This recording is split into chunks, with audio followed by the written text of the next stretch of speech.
France کی کامیاب اداکارہ ایڈیل ہینیل نے رواں ماہ نامور ہدایت کار کرسٹوف روجیا پر نوجوانی میں جنسی ہراساں کرنے کا الزام عائد کرتے ہوئے پوری فرانس کی فلمی دنیا کو حیران کر دیا تھا، اور اب اداکارہ نے ان کے خلاف پولیس میں شکایت بھی درج کروا دی ہے۔ مزید آگے بڑھنے سے پہلے اگر آپ نے ہمارا چینل سبسکرائب نہیں کیا تو ضرور سبسکرائب کریں۔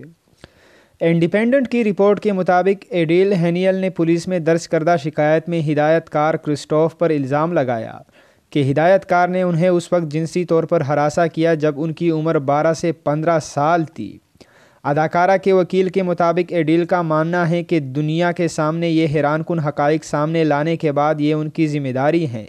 کہ وہ باقاعدہ شکایت درج کروائے۔ اس سے قبل اداکارہ نے کہا تھا کہ وہ کبھی بھی اس حوالے سے کوئی قانونی کارروائی نہیں کریں گی، جس کی وجہ یہ تھی کہ خواتین کو قانونی کارروائی کے دوران متعدد مسائل کا سامنا کرنا پڑتا ہے۔ خیال رہے کہ ایڈیل نے 4 نومبر کو میڈیا پارٹ نیوز نامی ویب سائٹ کو دیے گئے ایک انٹرویو میں انکشاف کیا کہ ان کی پہلی فلم کے ہدایت کار نے انہیں جنسی طور پر ہراساں کیا تھا۔